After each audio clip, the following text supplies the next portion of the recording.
Good afternoon. It's Monday, the 9th of April 2018, just after 1 o'clock. Welcome to UK Column News. I'm your host, Mike Robinson. Joining me in the studio today, Patrick Henningsen from 21st Century Wire. Welcome to the programme, Patrick. Great to be with you, Mike.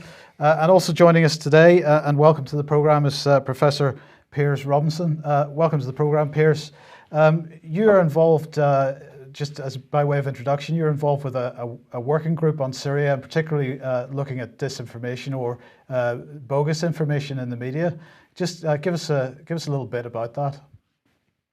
Well, this is called the Working Group on Syria Propaganda and Media, and there's about 25 academics involved in it. Primarily, it's just in its early days, but it's been set up to look at a whole range of issues in relation to the war on Syria, but with a focus on propaganda and information operations, and also at mainstream media coverage. And we sort of expect over time that different academics will pursue different research agendas, some people focusing more on the media, some focusing more on propaganda and info ops. And really, the idea is ultimately to generate some sort of high quality academic papers and so on, and also to be a source for journalists as well, to get some reasonably objective analysis into the news, which is something which has been sorely lacking in the last 7 years in relation to Syria.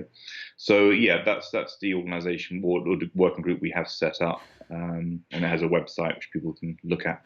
Not too much on it at the moment, but stuff will go on to it over time. Okay, so 25 academics. That's perhaps surprising to quite a number of people that academics want to get involved in this type of project. So, I mean, are you finding that there is enthusiasm within the academic community to do that? Well, I think that there is a degree of caution over Syria. There's a degree of caution in general about looking at the war on terror and so on, but there's a lot of caution over Syria because it's an ongoing event. There's an awful lot of flack and heat taken by people who do start to talk about Syria, attacks, etc., smears, and so on. And I think that does caution academics. But, at the end of the day, this is such a major conflict, and it's such a, as it were, data-rich conflict. Yeah, so it really cries out to be analysed. And so I think the more confident, brave academics are sort of willing to sort of get involved and look into these issues and so on.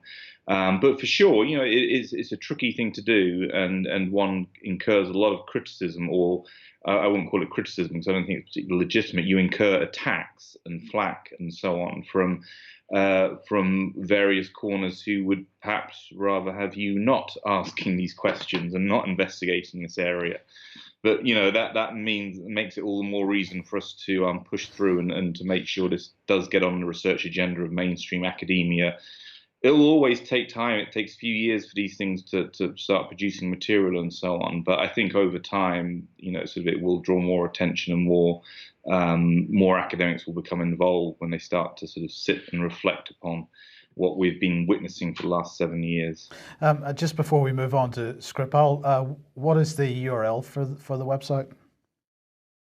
Oh, that's a good question.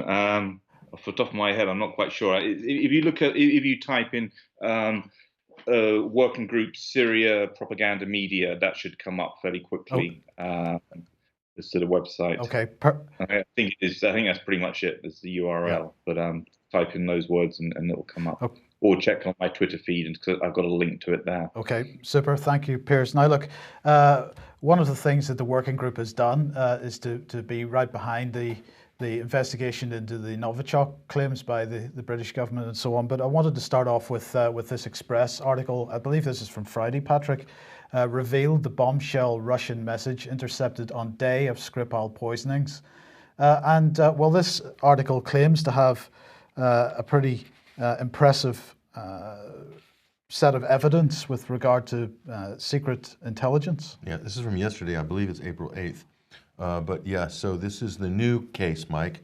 So now they're claiming that the intelligence sources are claiming that Syria is now involved in the Skripal attempted assassination. Here, this is an electronic message apparently was sent from to Moscow from Damascus so from Russian to Russian, from Damascus to Moscow, and so apparently the package has been delivered, was the message that was intercepted by the RAF listening station in Cyprus, and then was somehow decoded or transcribed or processed through GCHQ, and the head of MI6, Alex Younger, patted the station operative on the back saying, "Well done, lads, well done, case solved." So now we have the Syrian link to the Skripal story. And so this article goes down. There's a number of interesting things in this article, Mike, one of which is that quotes from British officials, I don't know if you have any of those quotes handy, but that we don't have time to go through and wait for the OPCW investigation to take place. And that's why we had to basically show our European partners, our NATO allies, this intelligence that we intercepted 2 days. Well, apparently this was intercepted 2 days before the attempted Skripal poisoning assassination. And they just ran with it to their partners and said, look, we've got actionable some intelligence here, signals intelligence, and combined with human intelligence, and therefore we have a compelling case. We don't have to wait for the OPCW to go through the forensic investigation because we know who was responsible, and that was Russia. So those quotes are in this article. So that, from a policy point of view, I think is really significant. Piers, where do we go with that? Because we have had secret intelligence from the intelligence services before, which have led us into conflicts before. Is this claim that a signal was intercepted, which said the package has been delivered? Is this sufficient evidence to make any claims about who was responsible for anything, really? Well, I don't think in itself it's sufficient by any means. I mean, it's worth keeping in mind the broader context in which this newspaper story, and there's several others out there as well, which I think sort of raised this issue of additional information that the British government had, which enabled them to point the finger at Russia. And obviously, these news reports are coming out in the immediate aftermath of Porton Down making a statement that they were unable to verify that the nerve agent, which they claim they detected, was actually produced in Russia. And of course, as everybody's aware, that ran against what the British government had really suggested very, very strongly, which was that Porton Downs was the confirming body in terms of confirming this nerve agent was definitely produced in Russia. It wasn't just a Russian nerve agent, but it's also one that's produced there. Certainly the tweets from the Foreign Office and Boris Johnson's statements in public seem to suggest that. Now that's unraveled somewhat because Porton Down have clarified and said, well, we can't confirm it's from Russia. And I think these articles that we see coming out now, we always have to show due diligence and be skeptical about information coming from governments, especially in terms of high foreign affairs, but even more so in the case of this, because there's one possibility here is that this is an attempt to maintain the narrative, attempt to maintain the line that the British government is pushing, which is that Russia must be responsible for what happened in Salisbury. And reference to intelligence reports, these things are vulnerable, as we saw in the case of Iraq, to overinterpretation by intelligence agencies, vulnerable to misinformation being passed up by sources, given the information the intelligence services want to hear in this circumstance. And we've been here before with all of the kind of problems which emerge out of that for creating really a continually distorted understanding of what is objectively known. So I treat all of this with great care. It needs to be looked at very, very carefully what they're putting forward. And I still see, I mean, maybe there is a kind of rationale somewhere in there, but I still see no reason why there should not be a clear commitment to an objective, forensic, legal, etc., police analysis of what went on, overseen by an international organization, the OPCW possibly, and to allow that to take its course before you start pointing the finger, especially given the stakes that are involved here. There is no reason why that can't be allowed to happen, and that is what should be allowed to happen in this situation. And then we can all be allowed to sift through the evidence being put forward, and we can have some kind of objective analysis on what's going on, rather than what we have at the moment, which is a rush to judgment, and what appears to be reasonably clear that this is at the very least an exploitation of circumstances for much broader political purposes. Any questions? Well, I just wanted to say, if you go back to that article, there is the scientist there who defected from Russia and published a book in 2008, State Secrets, where he published the formula for the alleged Novichok. And according to Vil Mirzayanov, this is the man that provided really the bulk of the intelligence, or the sort of smoking gun, as it were. When this story broke, he said that Novichok was the deadliest nerve agent known to man, 10 times more lethal, in fact, than VX nerve gas, and he only gave them a couple of days to live at the time. And by the way, as Neil Clark pointed out yesterday on his Twitter feed, the Times ran a headline that, in fact, Sergei Skripal had died on March the 12th. So he's now backtracking, Vil Mirzayanov, saying that, no, this Novichok, it's not quite as deadly as we said before. It's less deadly. There's actually a 4-hour delay time before the Novichok kicks in, and it won't really kill you in most cases, or in this case. I'm not sure really where this is going, but certainly this is a completely reworking of the initial storyline.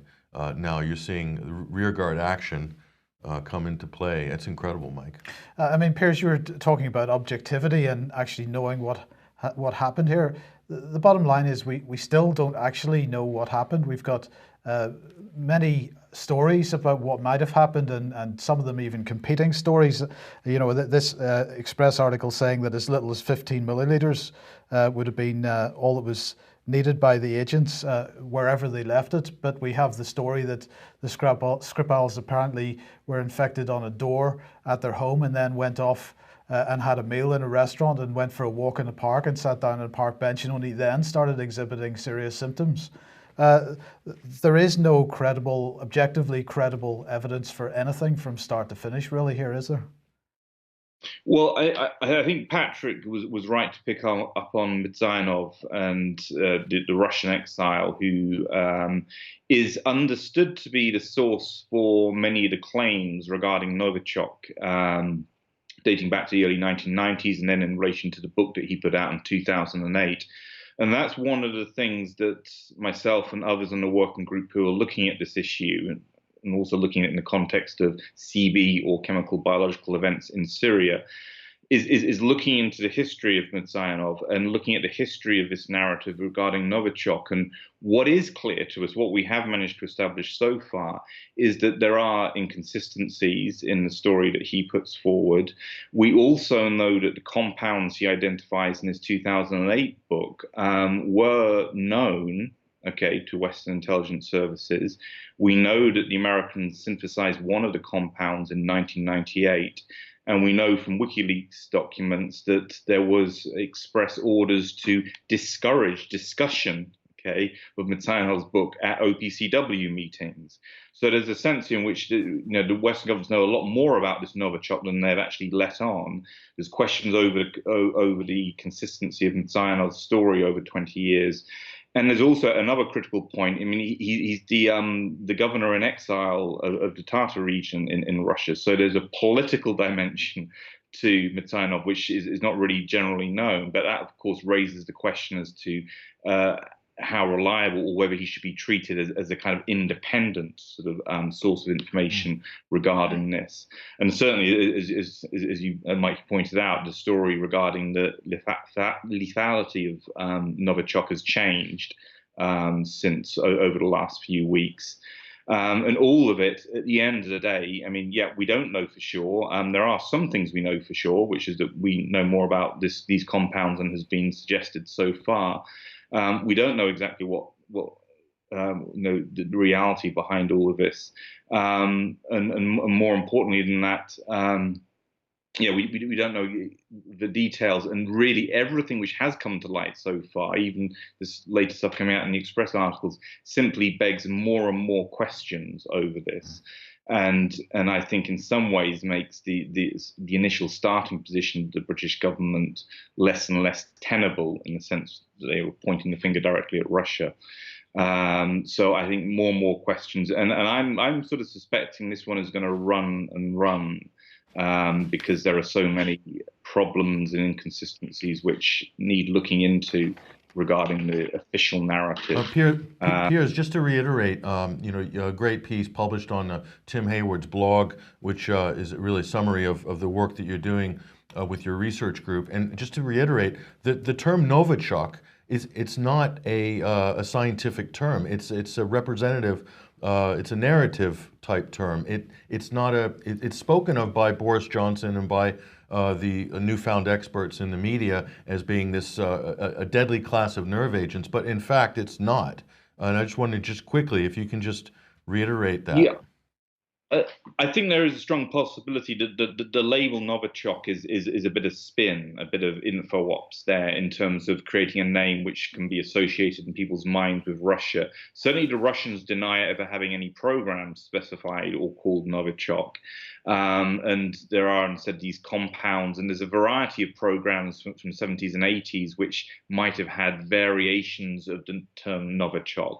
But that's not the Novichok that Mizanov was talking about. He was talking in 92 about a very distinct fourth generation nerve agent which is highly potent, and which could be created out of chemicals or compounds which could be found in an agricultural setting, etc. And I think sort of the indications are that the Novichok has just been this very crude kind of label which has been used by Western governments, the Russians deny it, in order to sort of direct attention and massage the evidence in the direction of Russia.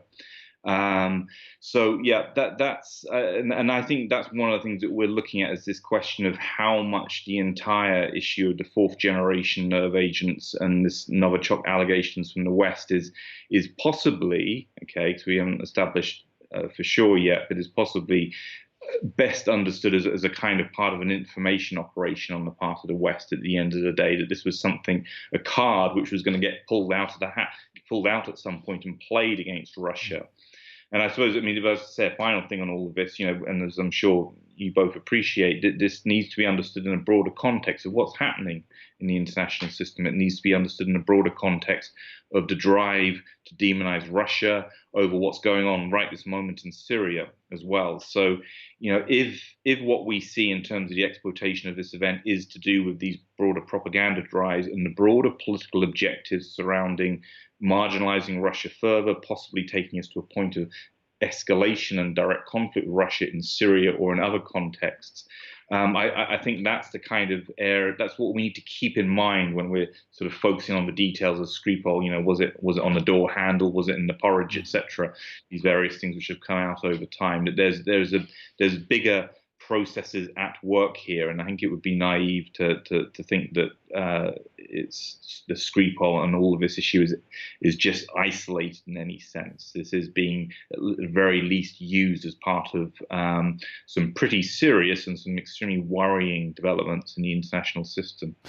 Okay, thank you very much for that, Piers. Now, on the 27th of May in Leeds, Media on Trial is taking place. It's the third Media on Trial event, and Piers, you'll be speaking at this once again. Details are at mediaontrial.uk, and tickets are available now.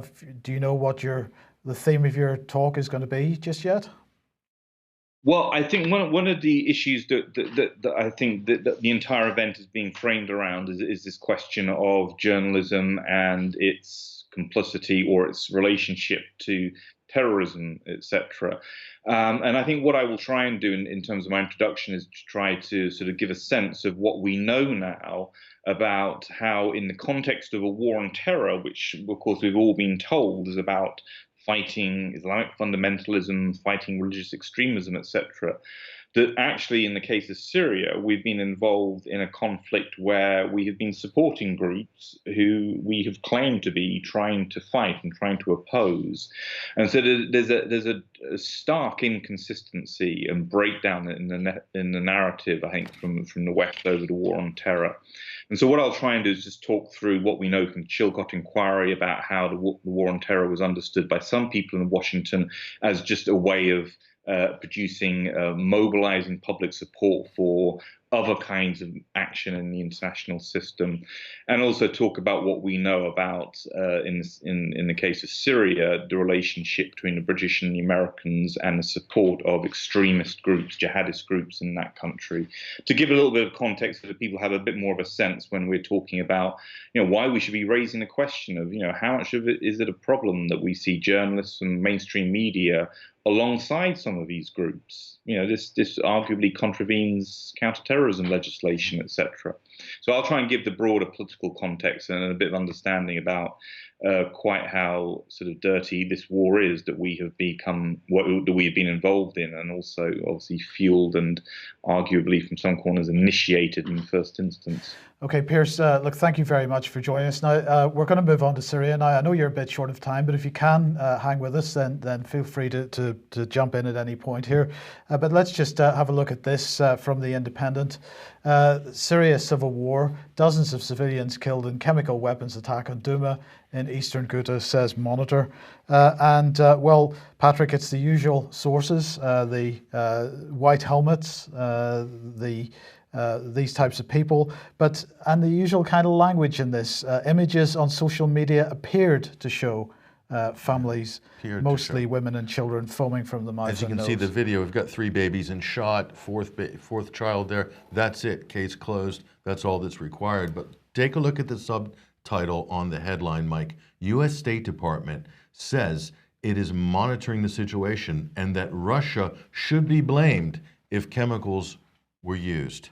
Now, if that is not instigatory language right out of the gate there, I don't know what is, Mike. And the question in my mind is why, when Syria is about to have cleared out everybody from eastern Ghouta that they didn't want there, why would they pull a stunt like this? Just as they're ending the war, someone is trying to start another one. That's, I believe, in my opinion, what we're looking at. Piers, briefly, any thoughts on this? Well, undoubtedly there is a pattern here of these chemical biological events occurring at particular moments in the conflict again and again. The famous red line with Obama and Ghouta, etc. And I think at this point, and this is one of the reasons why some people in the working group are looking at this, not all of us, but a few of us are looking at it, is that there's very strong indications that these are events which are, or false flag, if you want to call them that. These are events which are being used for strategic or creative strategic purposes in order to try to create escalation, or at the very least damage the sort of credibility of the Syrian government and of Russia in this conflict. It doesn't take a rocket scientist to work out that the rationale for such an attack at this point is very difficult to convincingly argue why the Assad regime would do that now, and so on. So what's amazing, or perhaps it's not amazing, but what's very disquieting to me is that we've had this so many times now in this conflict, and yet the mainstream media find it very, very difficult to ask the obvious questions, which is, well, who is really responsible for this? Whose interests does it serve?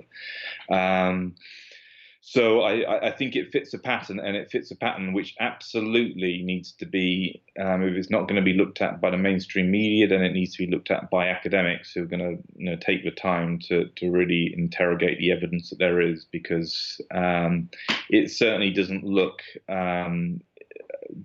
reasonable to assume that it's the Assad government in the way that the mainstream media are, and in the way that the Western governments, immediately point the finger as soon as these things happen.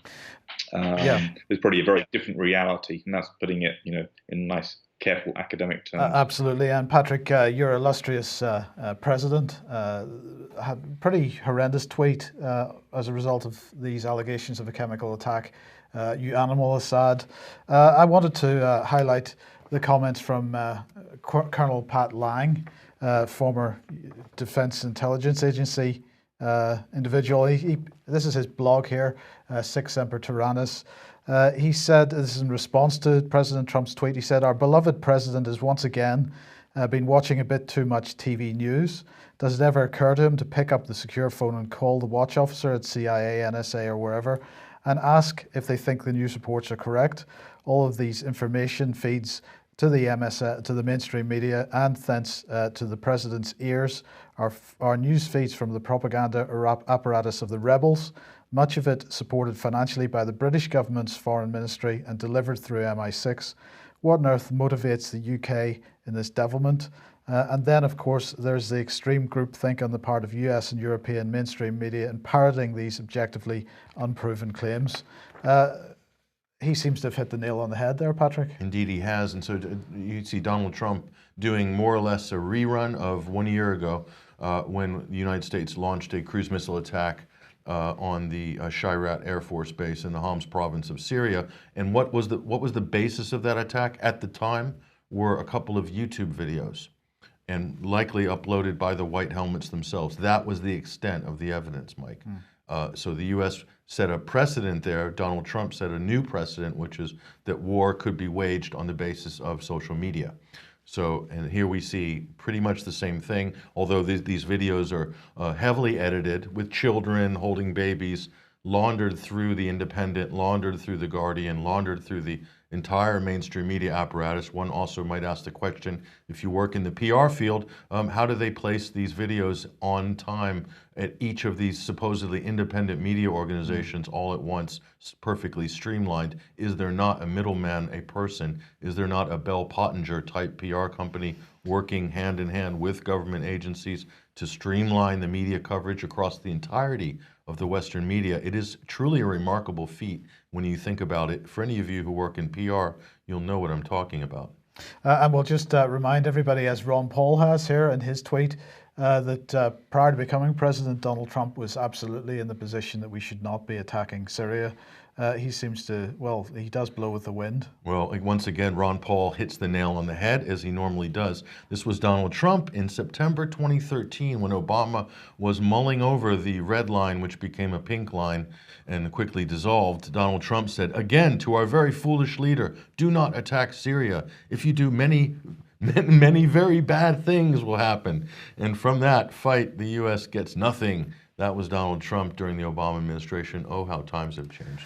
And in the meantime, Boris Johnson, writing in the Sunday Times, and his rhetoric, mainly criticism of Jeremy Corbyn, and truly Jeremy Corbyn is the Kremlin's useful idiot, is what he's saying. The Foreign Office, what did they have to say? These are very concerning reports of a chemical weapons attack with significant number of casualties, which, if correct, are further proof of Assad's brutality against innocent civilians and his backers' callous disregard for international norms. An urgent investigation is needed and the international community must respond. We call on the Assad regime and its backers, Russia and Iran, to stop the violence against innocent civilians. And Piers, my question here is, isn't that what they're doing? They are clearing Eastern Good out at this moment of terrorists, and so they're absolutely doing all they can already to stop the violence against innocent civilians. I appreciate that's not quite how the Foreign Commonwealth Office meant it, but that is what's happening. Yeah, I mean, the inversion of reality in this case is really quite dramatic. As you described, the groups being removed from Ghouta are militant groups. They are who would fall under our definition of a terrorist group if operating in our country. They're conducting themselves in that way, and so you have got a real inversion of reality in here. We've been here before with inversions of reality. The Vietnam War being a very clear instance of that. I was going to just quickly add in before I have to go. What Trump was saying, I mean, and the other quotes that you have there, just bringing in Iran and Russia into the Syria. I mean, this all is, I think, extremely worrying. That this is an indication of where we might be heading. That this is an attempt to shore up and then persist and then to escalate the kind of military aspirations that the neocons and other groups within the West have had in relation to the Middle East, and questions of are we going to end up in a conflict over Iran? Is this going to escalate at some point with Russia in other contexts, etc.? It's very worrying. This grouping together of these countries, all underneath this kind of allegation of chemical weapons, etc. Something to hold the high moral ground on, etc., and to then use to mobilize and justify whatever military action that they might be thinking of. So I don't want to be too alarmist, but I think we should all be extremely concerned about where we have got to now at this point in time. Piers, thank you very much for joining us. I know you've got to run. Hopefully we'll see you back on the programme in the not too distant future, so thank you again. And Patrick, we've had a response from Vladimir, from the Russians at the very least here, talking about the gravest of consequences if any foreign power considers military action on the basis of fabricated reports of a chemical attack. Well, hardly surprising. We've already had that military action of a type anyway. Well, initial reports seem to suggest that it was possibly the French involved in this, but it seems like the Russian Ministry of Defense and the Syrians have settled on Israel as being responsible for the bombing of a Syrian airbase using guided missiles. Sure, just as we were about to turn in for the night at about 1 a.m. Early this morning, this comes through the wires, and there was speculation that this could have been a U.S. cruise missile attack. The United States has issued veiled threats. Israel has also issued them on behalf of the United States as well. So it wasn't sure. Plus, we heard information about maybe the French also being involved, because the French, as you know, Macron had drawn his ligne de rouge in January, saying that any chemical weapons attacks will be met with a fierce French response and so forth. So that France and Britain now merged. So that was a possibility. No, but reports are settling on an Israeli airstrike, guided missiles launched from Lebanese airspace into the Homs province, hitting a Syrian air installation there. And again, with regards to Israel, the justification for this categorically will always be that they are targeting Iranian assets in Syria and also Hezbollah supply lines. But in fact, if you look at the record on a lot of these airstrikes by Israel over the last 6 years, you'll see categorically that they are actually weakening Syrian air defense, weakening the Syrian infrastructure against Israeli incursions as well, but also helping the United States in its objectives to maintain air power over certain parts of Syria in order to protect, Mike, and unfortunately to protect militants in many cases. This has been the pattern. So we'll see how this develops over the next 24 hours. Be interesting.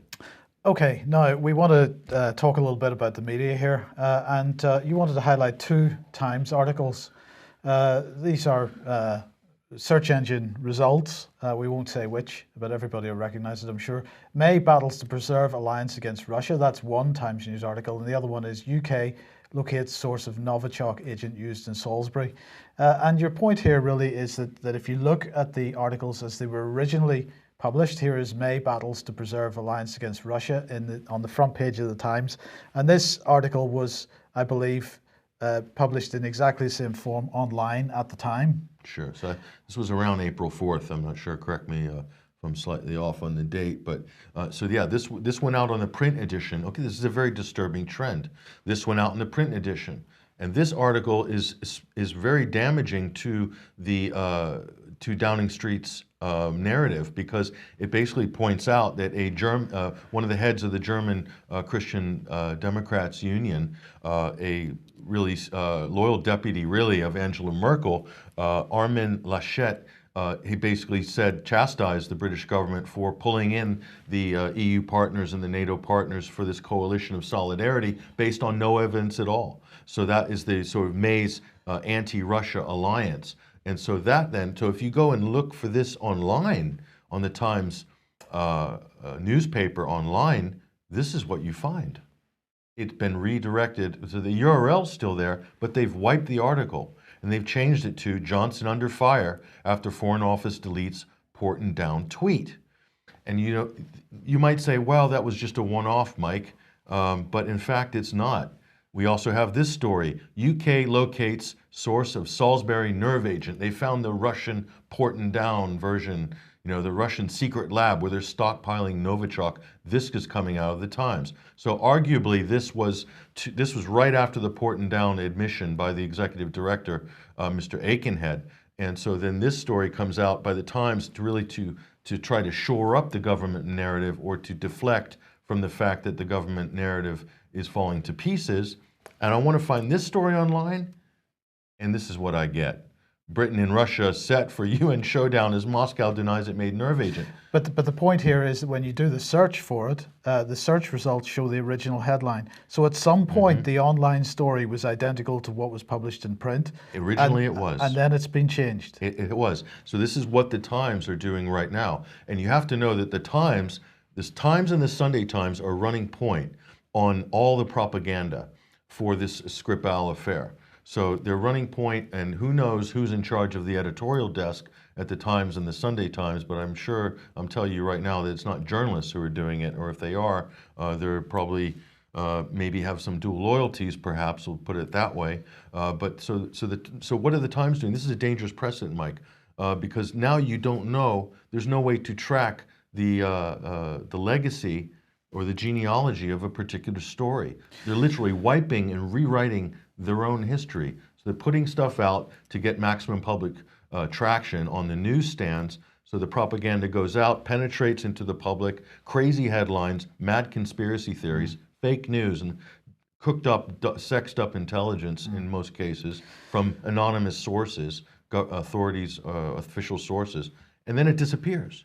So it's done its job, then it disappears. You can't even find it online. No. So the RT has noticed that the Times is up to this, but I have to say in the chat box somebody's saying the Guardian does this as well. I was searching for something this morning, and the Telegraph is doing this as well. You found the Telegraph has done it. Right? So this is something that the mainstream media seems to be doing right across the board. So the British press, the British mainstream press, this is now a normal practice across the British mainstream press, And putting print stories out and then making them disappear. In other words, putting propaganda bursts out and then covering the tracks.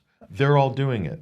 Okay, we've just given you a few examples of this, and I'm sure our readers or people at the UK column can go and maybe send us any examples of this, screenshots and original URLs, and then a picture of the print version if you can.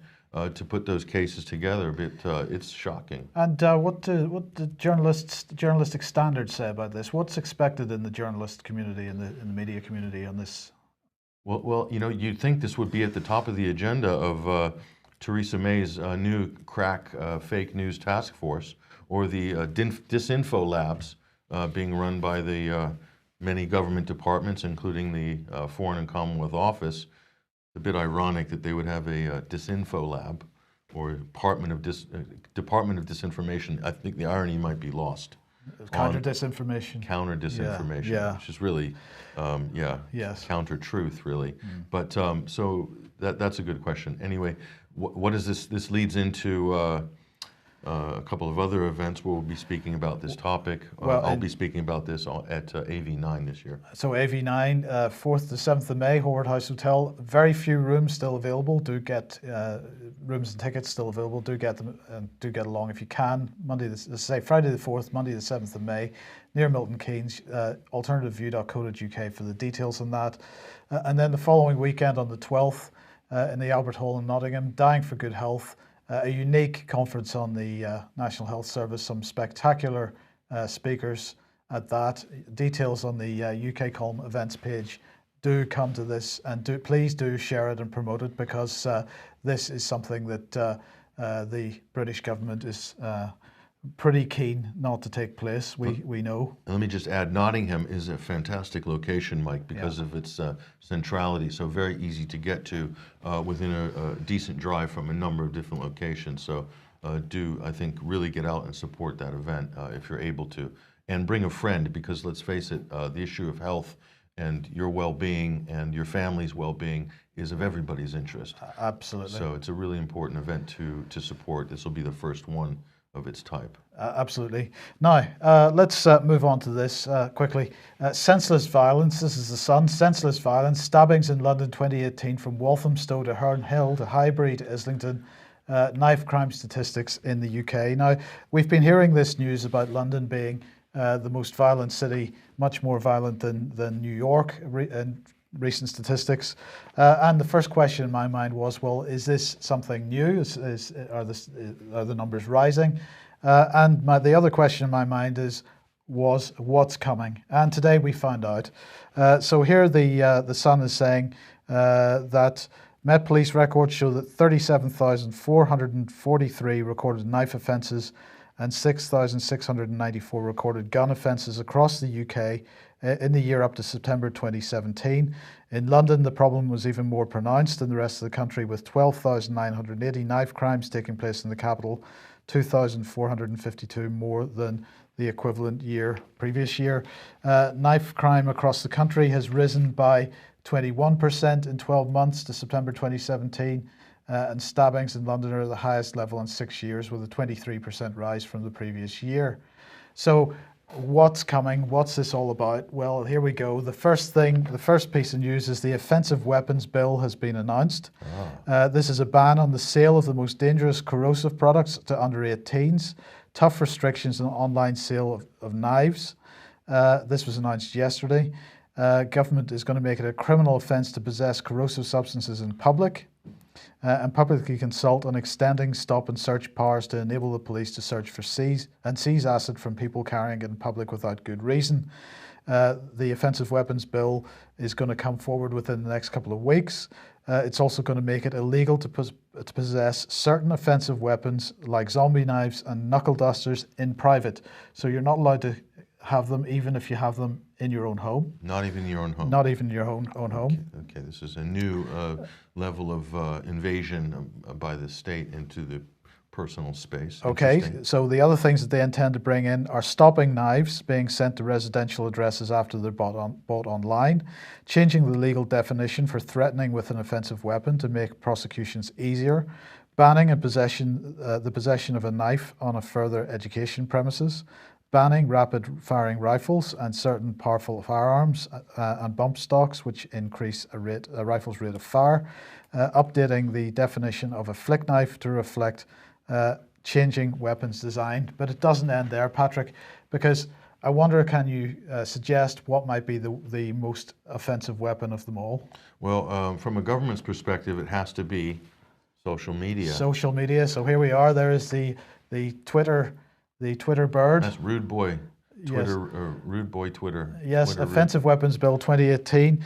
So this is echoing David Blunkett's article in the Daily Mail from last week, because the bill will also examine how social media usage can drive violent crime and focus on building the progress and relationships made with social media providers and the police to identify where they can take further preventative action relevant to tackling serious violence, because people are getting hit all the time, stabbed by the social media tweets.